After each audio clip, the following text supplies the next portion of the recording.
Bueno, hermanos, buenos días. Buenos días.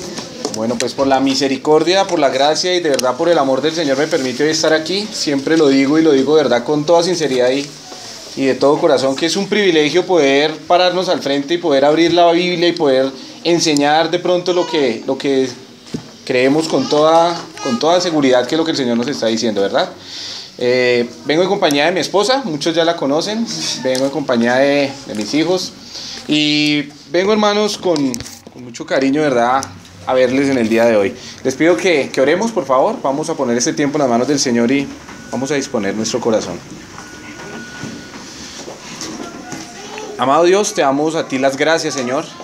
Te damos las gracias porque hoy nos das el privilegio de abrir los ojos, de despertarnos, de empezar un día más, Señor.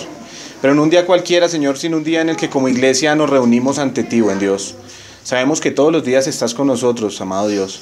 Pero hoy queremos como iglesia reunidos, unánimes, escuchando tu palabra, Señor, y glorificándote a través de cada cosa que hacemos, amado Dios. Te oramos por este tiempo, te rogamos que nos permitas tener el corazón, el espíritu, los oídos dispuestos, Señor, a tu palabra. Te rogamos, Señor, para que no sea simplemente una palabra más, sino que sea tu palabra viva y eficaz en nuestro corazón, Señor. Ponemos este tiempo en tus manos y rogamos que seas tú quien nos hable. En Cristo nuestro Señor oramos. Amén. Amén. Bueno, hermanos.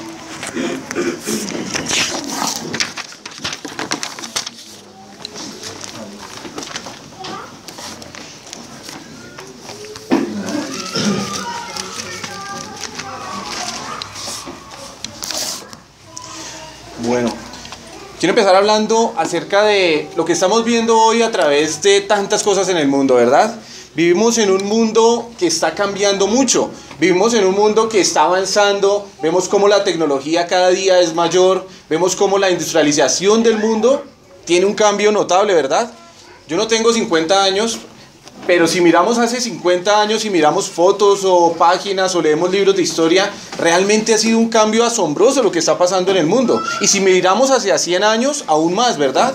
El mundo realmente nos está mostrando un cambio tremendo. Cada día más comercio, cada día más globalización, cada día más auge en todas las áreas, podríamos decir comerciales, y la tecnología nos asombra todos los días, ¿verdad? Pero ¿qué nos deja ver esto? Nos deja ver que detrás de todo esto hay empresas. Hay grandes empresas que son las que llevan a cabo que todo esto esté sucediendo. Esto no aparece de un día para otro, sino son empresas, grandes compañías, que son las que están permitiendo que esto se efectúe. Y detrás de esas empresas, ¿quién hay? Personas, ¿verdad? Personas que tienen metas, personas que realmente tienen una visión acerca de lo que quieren hacer y se han propuesto muchas de estas personas al llegar a alguna meta y lo han conseguido. Y lo vemos a través del mundo. Vemos espejos y vemos por programas de televisión y vemos en muchas partes cómo muchos hombres del mundo, teniendo muchas metas, expectativas, tal vez una misión o se han propuesto una misión en la vida de ellos, han llegado a trabajar para ello y lo han convertido así. Y el mundo nos lo está enseñando. El mundo actual nos enseña eso. Que personas con metas las desarrollan y están transformando el mundo en cuanto a la industrialización, en cuanto a la tecnología, en cuanto a la globalización y en cuántas áreas que podemos nosotros ver. El mundo nos lo sigue enseñando incluso en las películas. Yo siempre hablo de películas y pensarán que es que me la paso viendo películas. Pero no tantas.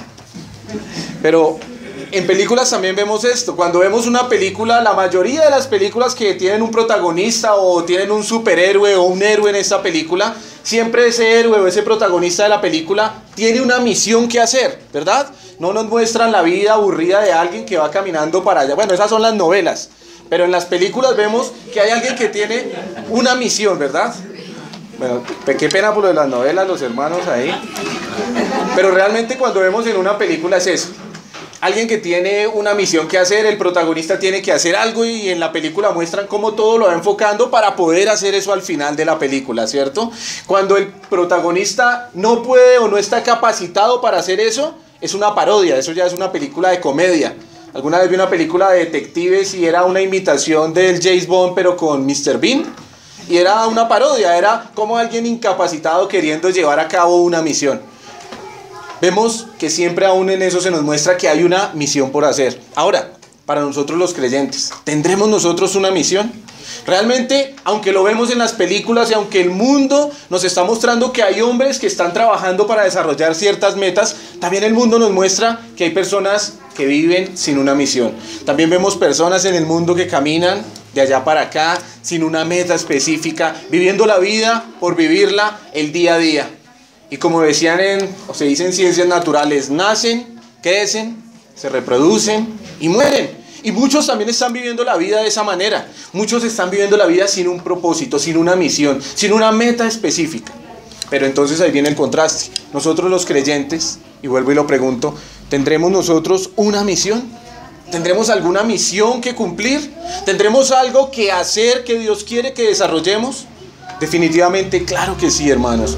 Y tenemos no solo una misión, sino tenemos, podríamos decirlo, es una gran misión. Así como empezaba diciendo que personas con metas y con propósitos han cambiado y transformado el mundo en cuanto a la tecnología, en cuanto a la industria, en cuanto a tantas cosas, Dios ha dejado una misión a nosotros, sus hijos. Y Dios quiere que nosotros también desarrollemos esa misión.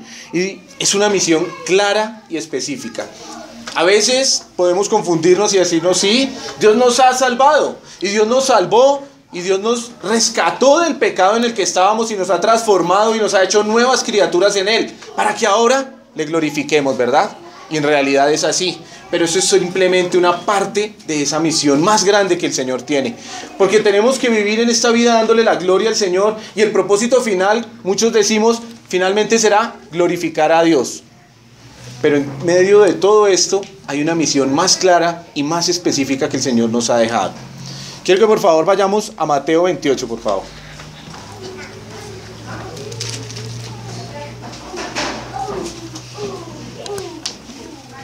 Mateo 28, y vamos a ubicarnos en el versículo 16.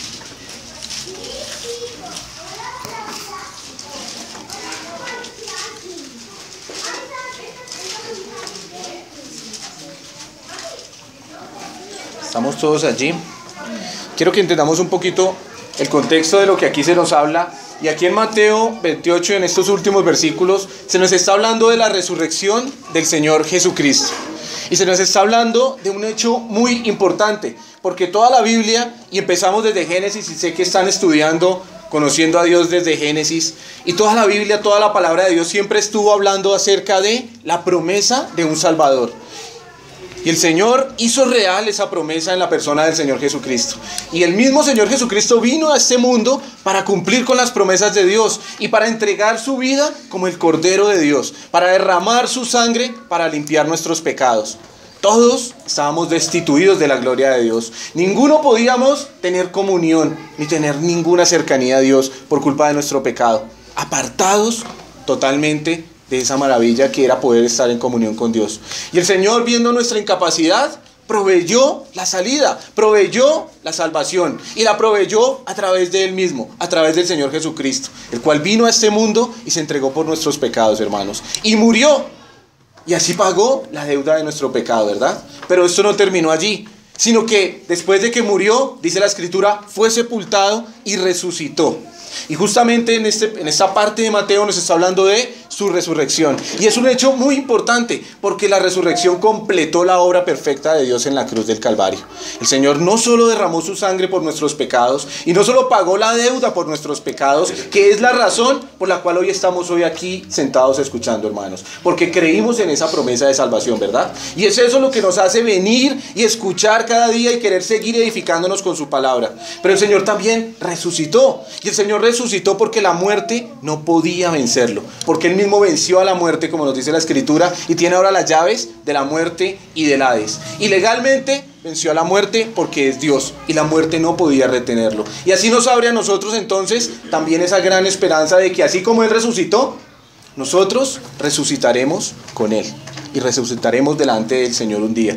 Entonces, hermanos, aquí nos está hablando justamente de esa escena maravillosa donde se narra la resurrección del Señor Jesucristo. Y el Señor Jesucristo resucitó y empezó a aparecerse a algunos hermanos. Dice la Escritura que primeramente se le apareció a unas mujeres que fueron a la tumba, se le apareció también a algunos que iban caminando por el camino de Maús, se le apareció a sus discípulos, unos cuando estaban sin Tomás, después se apareció cuando ya estaban con Tomás. Hizo varias apariciones el Señor. De hecho nos dicen Hechos que Él estuvo por 40 días en la tierra, ayudando, enseñando, instruyendo a sus discípulos. Y aquí habla un hecho muy importante de la resurrección del Señor, y es un momento en el versículo 16 cuando el Señor viene a decir algo muy importante. Y entonces justamente el versículo 16 dice allí: pero los 11 discípulos se fueron a Galilea, al monte donde Jesús les había ordenado. En una de las apariciones anteriores del Señor Jesucristo le mandó decir a sus discípulos a través de las mujeres, o de una mujer específica, María Magdalena, que se encontraran con Él en Galilea. Y entonces ellos van a cumplir con ese llamado del Señor allí a Galilea. Y allí el Señor también viene. Y dice el versículo 17: y cuando le vieron, le adoraron, pero algunos dudaban. Hermanos, siempre hay dos grupos. Siempre hay el grupo de los que adoran inmediatamente al Señor, poniendo su fe inmediata en el Señor. Pero también está el grupo de los que dudaban. Y miramos allí y dice que se llamaron a los discípulos. Dice allí que algunos dudaban. Y debemos preguntarnos nosotros también, ¿en qué grupo estamos nosotros? ¿Estamos en el grupo de los que fervientemente creemos cada cosa que el Señor nos dice y estamos procurando poner nuestra vida para adorarle a Él? ¿O somos del grupo de los que dudan? Hermanos, es natural que muchas veces dudemos. Nosotros como seres humanos, por más que el Señor nos presenta su palabra, a veces vienen dudas a nuestro corazón. Y a veces vamos a dudar. Y podríamos decir, esto es terrible, es un pecado de pronto dudar de la palabra de Dios. Y posiblemente sí, porque muchas veces pecamos. Pero el Señor nos da el antídoto contra la duda. ¿Cuál es el antídoto contra la duda? La fe. Todo lo contrario a la duda es fe. Si yo estoy dudando, lo contrario es que debo tener fe. Y justamente el Señor quiere dar aquí ese antídoto. Y entonces dice el versículo 18: y Jesús se acercó y les habló. Hermanos, el Señor se acercó y les habló. Ellos, algunos, inmediatamente le estaban adorando al Señor, pero otros estaban dudando. El Señor quería que en este momento todos pusieran su atención, su fe y su confianza en lo que Él era y en lo que iba a decir. Y el Señor se acerca con paciencia y con amor aquí a este grupo, y llega y dice, se acercó y les habló diciendo: necesitaban tener fe, necesitaban tener lo contrario a la duda. Y la fe viene por el oír, y por el oír la palabra de Dios. Y era necesario entonces que el Señor les hablara también, para que esa palabra de Él también produjera fe en ellos. Ya aquellos que estaban dudando y tal vez miraban y decían: sí es Jesús, sí resucitó, sí será Él, escuchaban la palabra de Dios, lo cual tenía que producir en sus corazones ardiente fe, como produjo y como ardían los corazones de los que iban camino de Maús, ¿verdad? Mientras el Señor les hablaba, y ellos después dijeron: no ardía nuestro corazón mientras Él nos abría las Escrituras.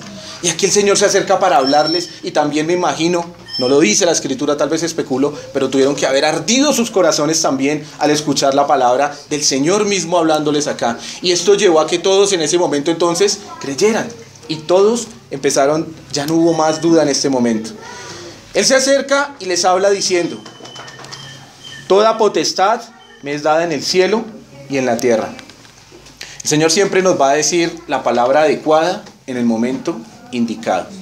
A veces queremos ir y estudiar escatología bíblica y queremos estudiar, no sé, tantas cosas, que realmente toda la palabra de Dios es viva y eficaz, ¿verdad? Y más cortante que toda espada de dos filos. Pero el Señor nos da a la medida que necesitamos recibir. Y en este momento da una declaración tremenda. Es una declaración soberana la que hace el Señor Jesucristo acá. No está diciendo cualquier cosa. Realmente lo que ellos necesitaban saber era también una gran verdad. Toda potestad me es dada en el cielo y en la tierra. ¿Qué está diciendo el Señor aquí a estos discípulos para que concentre totalmente su fe y su confianza en Él? Les está diciendo: soy Dios. Solo vemos que los atributos de Dios son todopoderoso, y tenemos muchos atributos acá y que estamos aprendiendo más aún, pero uno de los que más conocemos es que el Señor es todopoderoso, ¿verdad? Y aquí el Señor Jesucristo está diciendo toda potestad, todo poder, toda potencia, toda, alguna, una medida, toda potestad me es dada en los cielos y en la tierra. O sea, tengo toda la plenitud y toda la autoridad y todo el poder en todo lo que conocemos. ¿Hay algo que conozcamos nosotros que no esté en el cielo o en la tierra? No, ¿verdad? En Génesis 1:1 nos habla de la creación y dice que el Señor en el principio creó Dios, los cielos y la tierra. Todo lo que nosotros conocemos y todo lo que nuestra mente carnal o espiritual puede llegar a entender está en los cielos o en la tierra. No hay nada más allá del cielo ni hay nada por fuera de la tierra. Entonces el Señor lo que está diciendo es: tengo todo el poder sobre todas las cosas. Soy Dios. Y es muy importante que Él dice esto para producir la fe que necesitan, pero justamente porque está ligado a lo que les va a enviar a hacer. Y empezamos hablando entonces de que el mundo, las personas, las películas tienen una misión que cumplir. Y aquí el Señor está dando una misión importante a sus discípulos, a su iglesia. Y es muy importante ver lo que acabo de decir, ver que Él está dando y diciendo: tengo toda la autoridad. Y de repente dice entonces en el versículo 19, por tanto, o sea, esto va ligado a lo que acabo de decir. Él está declarando que es Dios y que tiene toda la autoridad en todo lugar. Y por eso dice: por tanto, id y haced discípulos a todas las naciones, bautizándolos en el nombre del Padre y del Hijo y del Espíritu Santo. Y continúa diciendo en el 20, enseñándoles que guarden todas las cosas que os he mandado. Y aquí, yo estoy con vosotros todos los días hasta el fin del mundo. Y cierra justamente allí con un amén. Así sea, que la palabra se haga realidad, es lo que está diciendo ese amén allí. Entonces, hermanos, tal vez muchas veces hemos escuchado y sabemos, y muchos podemos tener claro o pueden tener claro lo que se refiere aquí, y lo han titulado algunos teólogos. Algunas de nuestras Biblias tienen un título allí que dice la Gran Comisión, ¿verdad? Es un título que alguno de los que tradujeron la Biblia o los que hicieron estas Biblias quisieron poner el título de lo que ellos creen que se trata allí, y no estoy en contra de eso. Realmente vemos que allí hay un gran mandato, hay una gran misión, hay una gran comisión para nosotros. Y muchas veces lo tenemos claro y nos acordamos y decimos: ¿cuál es la gran comisión? Sí, la gran comisión que está en Mateo 28:19, que tenemos que ir y hacer discípulos. Pero la pregunta ¿es totalmente real esta gran comisión en nuestra vida, hermanos? ¿Tenemos nuestra mente, nuestro enfoque en esta gran comisión? Y el Señor lo está enlazando y le está dando mucha importancia aquí. Y está diciendo: por tanto, id. Por lo que acabé de decir, vayan. ¿Y qué? Y hagan discípulos a todas las naciones. Podríamos llegar a decir: bueno, esto fue solo para los 11 discípulos del Señor, los que estaban allí como apóstoles en ese momento. Pero realmente no fue solo para ellos. Primero, por la calidad del mandato que está dando. Y de hacer discípulos a todas las naciones. ¿Podrían estos 11 hombres llegar a todas las naciones que tiene la tierra? Sabemos que no, pero sabemos que es un mandato que va por extensión, y por extensión va a toda la iglesia. También se cree que aquí en este momento no solo estaban los 11 discípulos, sino también habían 500 hermanos. La palabra de Dios nos dice a través de Pablo en 1 Corintios 15, y Pablo haciendo una defensa de su apostolado, dice cómo el Señor se apareció, y dice: se apareció a los 11, se apareció a más de 500 hermanos, se apareció luego a los 12, y dice: y como un abortivo se apareció a mí, dice Pablo. Y nos habla de 500 hermanos, y podríamos llegar a una simple lectura a creer que aquí es cuando el Señor va a ascender al cielo. Y realmente no es así. Aquí les puso una cita en Galilea, pero en Hechos 2 nos habla la palabra cuando realmente el Señor ascendió al cielo, y allí está en el monte de los olivos, el monte del olivar, y dice que ellos se fueron a Jerusalén porque estaban al camino de un día de reposo, que era 1 kilómetro. Entonces el monte del olivar quedaba frente a Jerusalén a 1 kilómetro de distancia. Y a veces creemos aquí fue cuando el Señor ascendió. No, cuando el Señor ascendió está en Hechos 1 versículo 8. Y allí es cuando el Señor le dice a sus apóstoles prácticamente lo mismo. Y repetimos lo que estábamos hablando, lo que estaba hablando Alcides hace un momento, acerca de cuando Dios repite las cosas, ¿verdad? Y las repite, uno, por la importancia que tiene este mandato. Dos, la repite por nuestra, muchas veces, necedad, incredulidad o dureza de corazón para entender lo que Dios quiere. Fue algo muy importante porque el Señor no solo lo dice acá, sino que cuando está en el Monte de los Olivos, antes de ser llevado al cielo, también le dice a sus discípulos: vendrá y recibiréis poder cuando venga sobre vosotros el Espíritu Santo. ¿Y qué les dice? Y me seréis testigos en Jerusalén, en Judea, en Samaria y hasta lo último de la tierra. Y ahí dice que inmediatamente ascendió. El Señor repitió esto porque era necesario que ellos lo entendieran. Y aquí se nos muestra de una gran manera esta gran comisión, pero el Señor siguió insistiéndoles. Y el día antes de irse, también el Señor les dijo acerca de esta gran comisión. Y reflexionaba en algo y decía, cuando tal vez vamos a salir de viaje o cuando tal vez tenemos que ausentarnos por alguna razón y dejamos de pronto la casa o a nuestros hijos encomendados con alguien, ¿qué siempre es lo último que decimos? Lo que consideramos lo más importante, ¿verdad? Cuando nos vamos a ir de viaje y de pronto dejamos, una vez tuvimos que hacerlo con mi esposa y nuestros hijos quedaron con una familiar. Obviamente nuestra última recomendación, la última recomendación que le decíamos no era saque al perro 3 veces al día, no, ¿verdad? Era algo que tal vez habíamos dicho ya, pero lo último que siempre decíamos era le encargamos mucho por favor a los niños, le encargamos mucho a nuestros hijos, ¿verdad? Una persona, lo vemos por ahí cuando va a morir siempre y tiene la oportunidad de estar de pronto con su sentido antes de morir, también dice las palabras que se consideran más importantes antes de irse a la muerte, o eso vemos en las películas porque realmente no lo he visto en algo. Pero realmente ¿qué está haciendo el Señor acá? Está diciendo algo que Él lo considera de mucha importancia. Y lo considera de mucha importancia ¿por qué? Por el mensaje que está diciendo, por el fin que es lo que se va a conseguir allí y porque finalmente esto refleja a Dios mismo. Está enviando: quiero que el mundo me conozca, y está encomendando no solo a sus discípulos, sino a todos los creyentes para que por extensión llevemos a cabo esa obra del Señor. Vuelvo y pregunto y vuelvo y siento en este punto. Entonces, ¿por qué no estamos haciendo de pronto la obra del Señor? ¿Por qué no estamos llevando a cabo esa gran comisión, como le dicen algunos, o esa misión que el Señor encomienda aquí a su iglesia?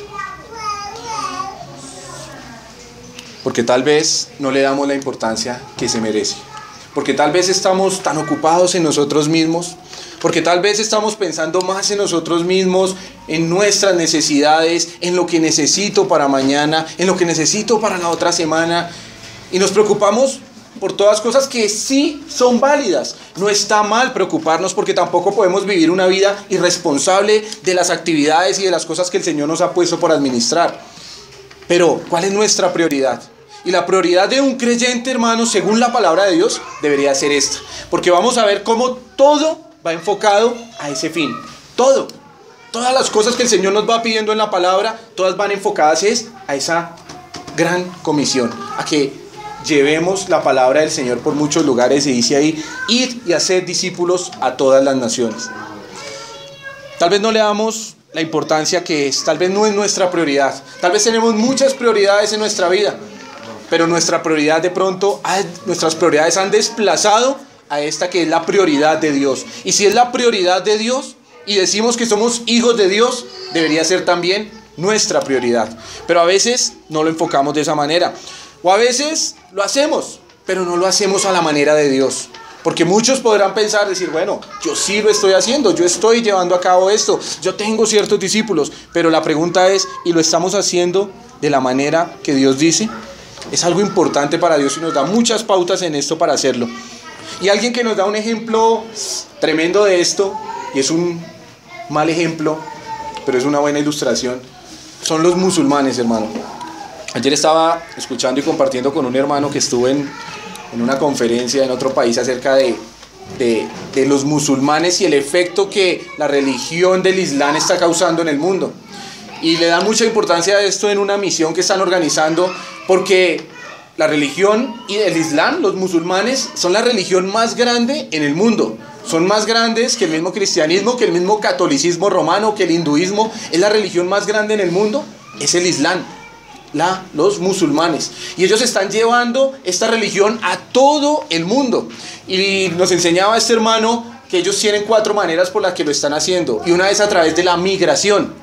Ellos planean en sus sitios y en sus comunidades, migrar a países donde no se haya llevado, a manera no de misioneros, pero se van allí, como tienen recursos económicos, se van a montar negocios, empresas, compañías, pero con un propósito específico. Para ellos el propósito con el que van no es hacer dinero, es trabajar, pero a través de eso dar a conocer el Islam, y lo están haciendo. Y hay muchas estadísticas de la cantidad de musulmanes que están llegando no solo a este país, sino a todos los países de Sudamérica y a muchas partes del mundo. Lo están haciendo también, están expandiendo su creencia religiosa a través de la procreación. Ellos tienen en su mente tener más de 10 hijos siempre. Y a través de eso también dicen, mi hijo lo adoctrino en mi creencia, entonces estamos llenando el mundo del Islam a través también de la procreación. Se parecen a nosotros que ya no queremos tener ni hijos, ¿verdad? Pero bueno. También lo están haciendo a través de compartir su creencia religiosa, podríamos decir evangelizar, aunque está mal usada la palabra porque evangelio solo se aplica al evangelio del Señor Jesucristo, pero están llevando su creencia a muchos lugares y la están compartiendo. Y yo sé que muchos ya, aquí estamos viendo en Bogotá, en un país tan apartado de la cultura árabe, y podríamos pensar, ¿y cómo está llegando eso acá? Y ya vemos personas por ahí, colombianas, con ropajes y con su ideología compartiendo el Islam. Y es porque realmente lo están haciendo. Y estas personas están tan adoctrinadas que su meta principal es llevar el Islam a todo el mundo. Y miramos a la luz de la palabra y parece que esto realmente va a tener un impacto. Si miramos los libros proféticos y todo esto, realmente está sucediendo y va a suceder. Pero ¿sabe qué tienen estas personas? Convicción. Convicción de que lo que están llevando quieren que todo el mundo sea ganado para el Islam. Es lo que ellos dicen. Y nos da una gran lección. Por eso digo, es un mal ejemplo, pero es una buena ilustración, porque ellos están enfocados en eso. ¿Y en qué está nuestro enfoque, hermanos, como creyentes? Nuestro enfoque se ha perdido de lo que realmente Dios quiere que hagamos. Nuestra prioridad no es como la de estos hombres. Y ahora, si estos hombres, creyendo en un falso Dios, creyendo en un falso profeta y teniendo una palabra totalmente desviada como es el Corán, están haciendo esto en el mundo entero, ¿qué estamos haciendo los verdaderos hijos del Dios verdadero, con la verdadera palabra de Dios y con el Señor Jesucristo como Salvador? No pensamos de esa misma manera, porque nos hemos aquietado tanto y nos hemos relajado tanto y nos hemos dormido tanto que realmente pensamos el cristianismo de una manera muy distinta. Y creemos que el cristianismo es venir cada 8 días a una iglesia, escuchar una buena predicación, un buen mensaje, una buena enseñanza, y el resto de la semana continuar nuestras vidas normales, tratando de dar un buen testimonio. Pero si leemos lo que dijo acá el Señor, es diferente. Él dijo, id y haced discípulos. Por tanto, porque yo soy Dios y porque todo el poder lo tengo en mí, dijo el Señor Jesucristo, por tanto, id y haced discípulos a todas las naciones. Y es obvio que yo no voy a ir a todas las naciones, ni ninguno de nosotros tenemos que ir a todas las naciones, pero esto es por extensión. Y si nosotros se lo compartimos a alguien, ese alguien se lo va a compartir a alguien, y vamos a estar como están haciendo tal vez estos musulmanes, llegando a todo lugar a compartir el evangelio. Y entonces nos preguntamos, ¿estamos haciendo discípulos? Y si tal vez no lo estamos haciendo, hermanos, o si tal vez lo estamos haciendo y no lo estamos haciendo de la manera correcta, el Señor nos insta, nos anima y nos dice cómo debemos hacerlo a la luz de la Escritura.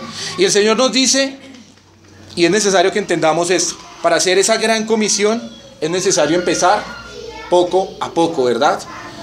Tal vez hoy salgamos motivados o tal vez hoy salgamos con la emoción y tal vez hoy decimos, uy, lo que hablaron allá, y vamos y le compartimos al primero que veamos o al de la familia y vamos y compartimos esto. Y decimos, sí, realmente mi misión es hablarle a otros del Señor. Pero si es por emoción, mañana ya no vamos a tener ganas, hermanos. Pasado mañana menos, y se nos va a olvidar lo que realmente nos dice la palabra. Así que debemos hacer es un poco a poco. El Señor le habló a sus apóstoles y les dijo esta gran comisión, ¿cuándo? Cuando ellos estaban listos para hacerlo. Y tuvieron que llevar un proceso para llegar a ese punto cuando estuvieron listos para hacerlo. Así que es necesario que, así como podemos ver una empresa, y empecé hablando de eso, y vemos las empresas del mundo y todo lo que hacen, ¿será que ellos de un día para otro fundaron Coca-Cola? ¿De un día para otro pusieron la empresa de Postobón o Google o algo así? No, fue un proceso. Fue algo que empezó y fue creciendo. De la misma manera nosotros tenemos que entender que debemos llevar un proceso para poder llevar a cabo esta misión que el Señor nos ha encomendado. Entonces también debemos hacer una planeación y es necesario que lo hagamos Por eso digo, no es por emoción, porque podemos salir y compartir y ahí se nos va a acabar. Pero el Señor nos dio esa gran comisión para que nos enfoquemos en eso. ¿A dónde deberíamos estar mirando nosotros? Allá. ¿Cuál debería ser nuestra meta? Esa. Compartir y hacer discípulos. ¿Y qué es hacer discípulos? Podríamos decir. Decimos, bueno, estamos haciendo el discipulado conociendo a Dios. Pero cuando el Señor dio estas palabras, el discipulado conociendo a Dios no estaba vigente. Es más, no estaba vigente creo que hace 20 o 30 años.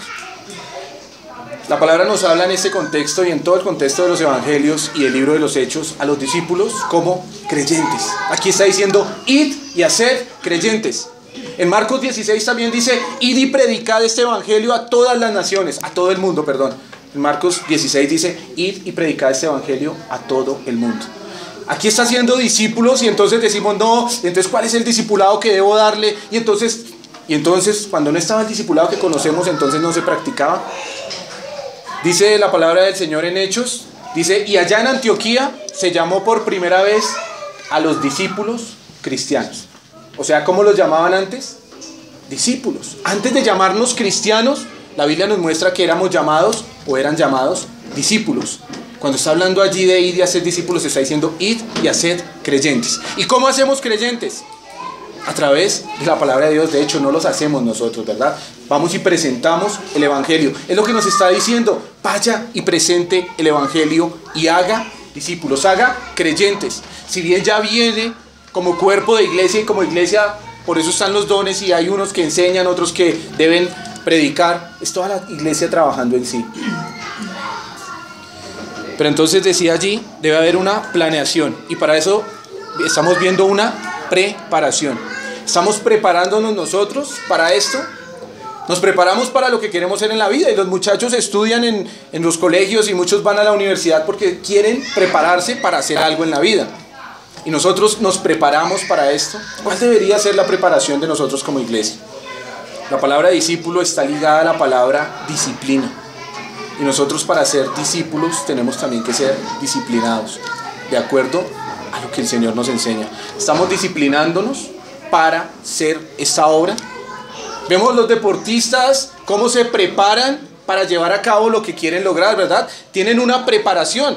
Y ellos no salen de un día para otro a querer ganar una maratón, o este ciclista famoso Nairo Quintana no se montó un día en una bicicleta y salió y se ganó una carrera, ¿verdad? Fue una preparación que hizo. Y nosotros de la misma manera debemos prepararnos por medio de la palabra de Dios y por medio de lo que Dios nos dice para llevar a cabo esa meta. Tenemos también que estudiar, hermanos, estudiar la palabra de Dios. Es indispensable. Si queremos hacer la obra de Dios, debemos estudiar la palabra de Dios. Debemos entrar a estudiar. Alguien le escuché que a veces dice, bueno, pues yo la leo. Y le escuché a alguien, uno lee con Dorito. Pero la palabra de Dios se estudia, se profundiza. Realmente debemos estudiar la palabra de Dios. Debemos tener en nuestras vidas consagración, hermanos. También hablaba algo de esto Alcides en el primer momento. Y es disponer nuestra vida para el Señor. Dice la Escritura que el Señor les dijo a sus discípulos, si alguno quiere venir en pos de mí, niéguese a sí mismo, tome su cruz cada día y sígame. Porque todo el que quiere salvar su vida, la perderá. Y todo el que pierde su vida por causa de mí, éste la salvará. El Señor allí está diciendo, consagren sus vidas para ser mis discípulos. Debemos renunciar a ese yo que siempre ocupa nuestro primer lugar. Y debemos poner al Señor y su obra en el primer lugar. También dice Romanos 1, ¿alguien me lo recuerda, Mallory? No, dice, os ruego por las misericordias de Dios que presentéis vuestros cuerpos en sacrificio vivo, santo y agradable a Dios, que es vuestro culto racional. El Señor quiere que nosotros pongamos nuestra vida como en ofrenda a Él, que pongamos nuestra vida consagrada a Él. Y realmente debemos tener vidas consagradas para poder llevar a cabo estas metas. Lo que estoy tratando de decir, hermanos, el Señor nos ha puesto una meta primordial y una meta fuerte y grande para el cristiano, que es llevar a cabo la gran comisión. O llevar a cabo la tarea de discipular a los demás, de enseñarle a los demás de Cristo. Y lo que estoy diciendo es, no podemos llevar a cabo esa meta si primero no estamos trabajando en nuestras vidas. Por esa razón no podemos llevar a cabo esa meta. Por esa razón tal vez no lo estamos haciendo o lo estamos haciendo mal. Porque ¿cómo vamos a ir a ser discípulos si nosotros no estamos primero trabajando en nosotros? Y vamos y hacemos discípulos, pero hacemos discípulos de nosotros. Y dijo alguien, si yo hago un discípulo de mí, va a ser horrible, porque yo tengo que hacer discípulos de Cristo, porque ¿a quién les tengo que mostrar? A Cristo. ¿Y de quién les tengo que enseñar? De Dios. Porque yo voy a hacer un discípulo a mi manera y le enseño, son todas mis mañas. Y todo lo que a mí no me gusta, se lo voy a Él. Y todo como yo creo que es, se lo voy a dar a Él. No, discípulos del Señor. Y es necesario entonces que estudiemos la Escritura, que hagamos planeación, que nos dispongamos, como estamos leyendo, una preparación, un estudio, una consagración. Y tenemos que tener una vida de confesión, hermanos. El Señor Jesucristo con sus discípulos dándoles lecciones acerca de lo que era la misión a la que ellos iban a encomendar, vino la noche en que iba a ser entregado y les lavó los pies. Y a veces sacamos enseñanzas de la humildad muy buenas de ahí y realmente vemos la humildad. Pero la humildad de Dios no se centra ahí. La humildad de Dios nos lo dice en Filipenses, que Él no tuvo en cuenta ser igual a Dios, sino que se despojó y vino y estuvo en la tierra y se hizo siervo y se hizo hombre. Y no nos dice que lavó los pies, ¿verdad? Porque qué más humildad para el Dios eterno haberse metido en un estuche humano y haber estado aquí con nosotros. La lección que el Señor dio allí, lavando los pies, más que la humildad, fue la confesión y la comunión, ¿verdad? El Señor le lavó los pies a Pedro, a todos los discípulos, y Pedro dijo, a mí no me vas a lavar los pies. Y el Señor le dijo, si no te lavo los pies, no vas a tener parte conmigo, no vas a tener comunión conmigo. Y Pedro dijo, entonces lávame todo el cuerpo, Señor. Y el Señor le dijo, no hay necesidad, ya estás limpio, necesitas es lavarte los pies. Y esto es una tipología, o esto nos refleja es la confesión diaria de nuestros pecados. Ya estamos limpios por la sangre de Cristo que ya nos ha limpiado nuestros pecados. Pero día a día, caminando en este mundo, como caminaron esos discípulos y ensuciaron sus pies para llegar allí donde estaba el Señor, era necesario llevar a este punto de confesión. Porque si confesamos nuestros pecados, dice Primera de Juan, Él es fiel y justo para perdonar nuestros pecados y limpiarnos de toda maldad. Y allí entonces el Señor también les dio la lección, le dijo, esto debéis hacer. Le dijo, ustedes no entienden lo que yo les estoy mostrando, pero lo van a entender después, le dijo el Señor. Y le dijo, pero es necesario que hagan esto también entre ustedes mismos. Y por eso nosotros nos lavamos los pies. Por eso debemos confesar nuestros pecados. Nos está hablando el principio, sí, de humildad, pero es confesión. Y confesión delante de Dios y confesión también entre nosotros los hermanos. Y un discípulo debe tener vida de confesión, hermanos. Debemos estar confesando porque esto corta, interrumpe nuestra comunión con Dios. No podemos tener una vida para el Señor si no estamos andando en el Señor. También es necesario que tengamos un crecimiento, hermanos. Y la palabra de Dios nos lo muestra, y ella nos muestra aún las edades espirituales. Y ella dice que algunos son niños, que algunos son jóvenes y que ya hay ancianos o hay maduros en la palabra. Y dice, vosotros no pude hablaros como a espirituales, sino tuve que hablaros como a carnales, dice, porque aún erais niños, le dice a los corintios. Y esto nos refleja que hay un crecimiento espiritual, en la vida espiritual hay un crecimiento, hermanos. Y esto se debe notar, se debe notar. No puedo estar yo sentado y llevar tanto tiempo y decir, pues bueno, yo miro de los últimos 5 años para acá y estoy igual. No, hermanos, debe haber un crecimiento, porque estamos en Dios. Y en Dios debemos crecer espiritualmente, porque esto produce crecimiento. Y es lo que Dios quiere. ¿Para qué? Para la meta que ya nos habló, para poder llevar la palabra a todo lugar. Y algo muy importante es el testimonio, hermanos. No podemos enseñar a otros si realmente no estamos dando un buen testimonio. ¿Cómo yo voy a poder ir a compartir el evangelio de pronto a mi vecino si me escucha todo el día gritando, peleando con mi esposa, peleando con mis hijos? Y hoy le golpeo y le digo, vengo a compartirle la palabra de Dios que lo va a hacer libre. Libre como usted, mejor me quedo así, ¿cierto? Hermanos, nuestro testimonio es muy importante. ¿Y dónde enfoca entonces el testimonio? Para glorificar a Dios, sí, pero justamente porque todo esto nos va a llevar a poder desempeñar la gran misión que el Señor nos ha dado o que nos dio a toda la iglesia. Debemos preocuparnos por eso para poder hacerlo. Y además, el Señor dio pautas para ser discípulos a la manera de Dios. No podemos enseñar a otros si nosotros no somos discípulos. No podemos discipular a otros si nosotros ya no somos discípulos.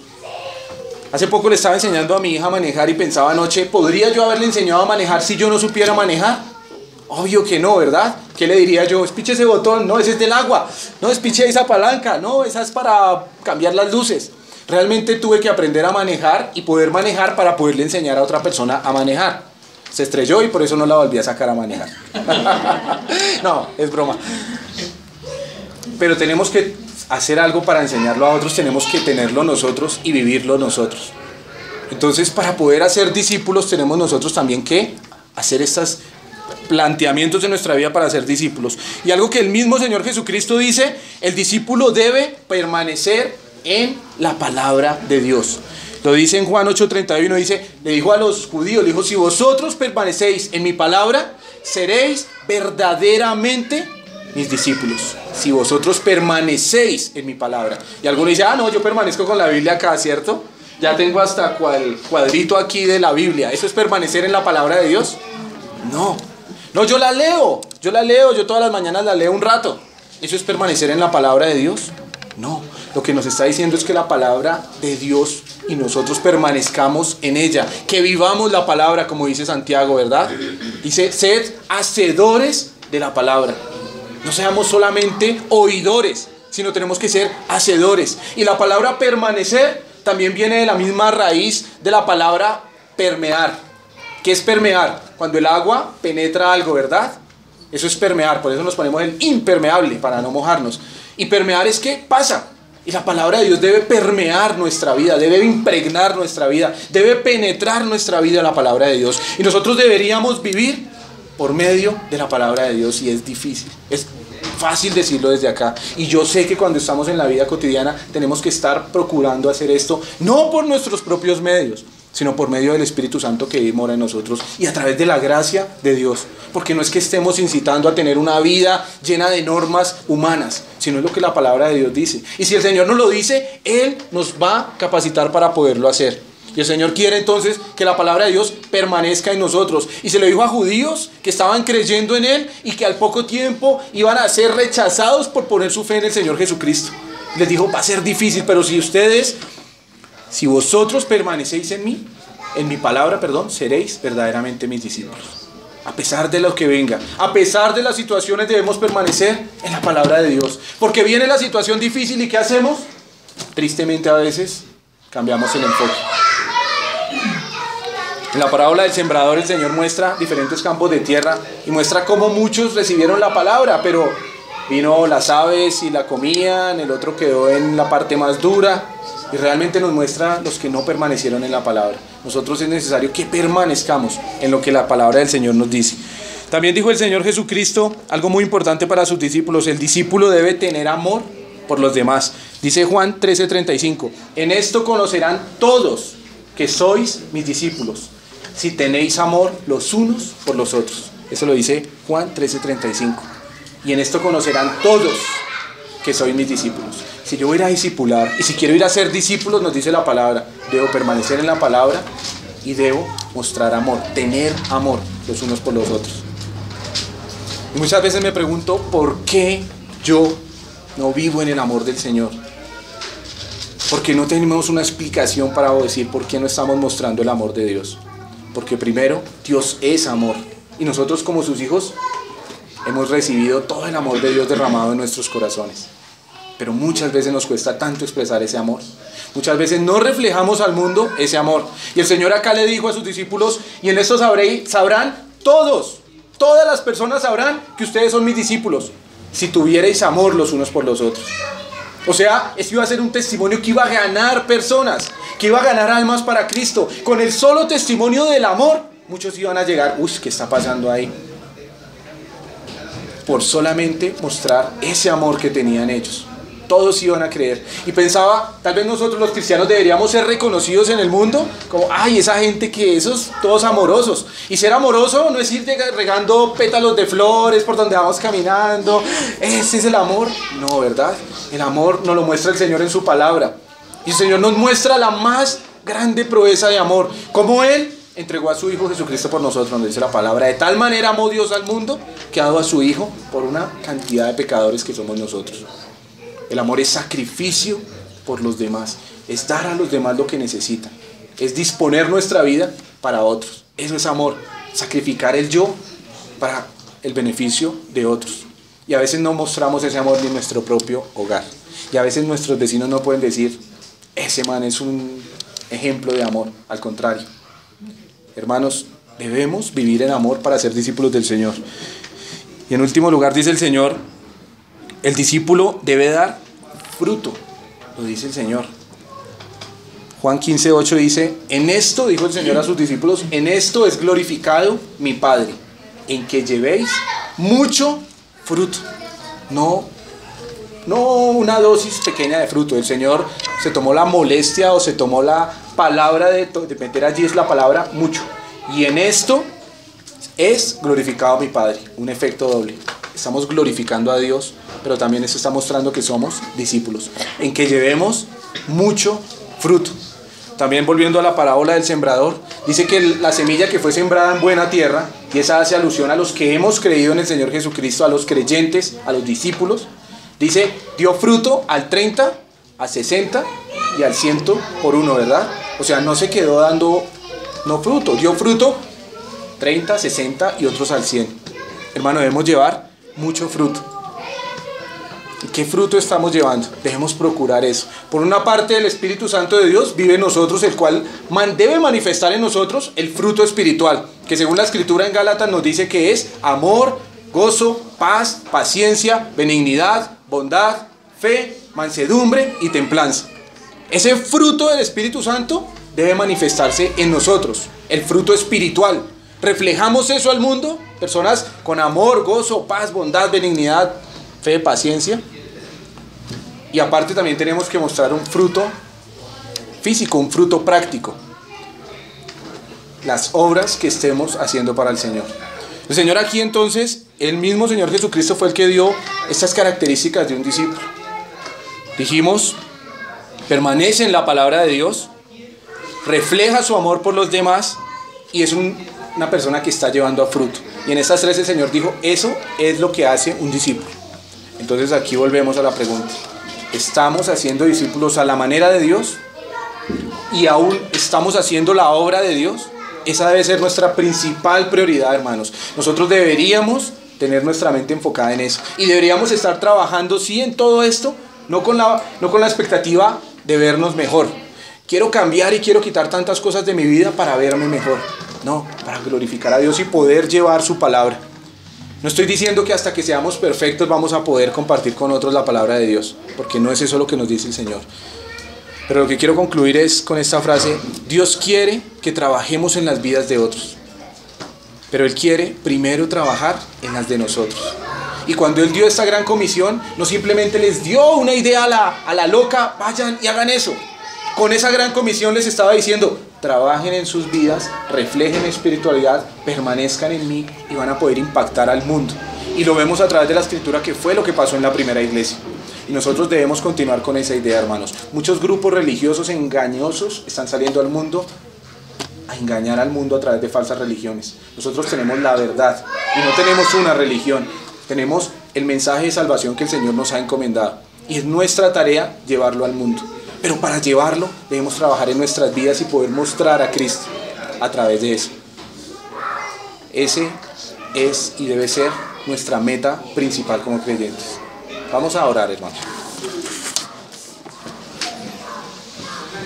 Amado Dios, te damos la gloria, la honra, Señor, la alabanza, la adoración. Toda es tuya, buen Dios, porque eres nuestro Creador, nuestro Dios, nuestro Señor. Señor, tú nos salvaste y nos rescataste, tú nos has dado una vida muy distinta a lo que estábamos antes en el pecado, en Dios. Recibimos las bendiciones de tu mano, Señor, y recibimos tu misericordia todo el tiempo, buen Dios. Pero entendemos, Señor, que tú nos has dejado en esta tierra con un propósito, Señor. Que tú quieres que nosotros compartamos el evangelio de salvación. Que tú quieres que nosotros llevemos tu palabra a otros. Que tú no miras qué tan fluidos somos para hablar, qué tan buenas palabras tenemos, sino realmente que tengamos nuestro corazón en ti y podamos reflejarte a ti, Señor, y dar el mensaje que salva almas, Señor, que es tu evangelio, tu muerte, tu sepultura, tu resurrección, Señor. Señor, te pedimos que nos des la fortaleza y el ánimo para poderlo hacer cada día, Señor. Que podamos empezar a proponer en nuestra vida una planeación, una organización para llevar todo con el ánimo de glorificarte a ti, pero con la meta de compartir esa gran comisión, Señor, a la que has dejado a tu iglesia. Señor, te pido que podamos ser útiles en tus manos y podamos cumplir con lo que nos has mandado. Sabemos que nos has dado lo necesario para hacerlo, Señor, porque no lo hacemos en nuestras fuerzas, sino lo hacemos por medio de tu poder y de tu Santo Espíritu. Gracias, Señor, porque tú nos has dado el privilegio de participar en esta tarea. Te damos las gracias en tu nombre, Señor Jesús. Amén. Gracias.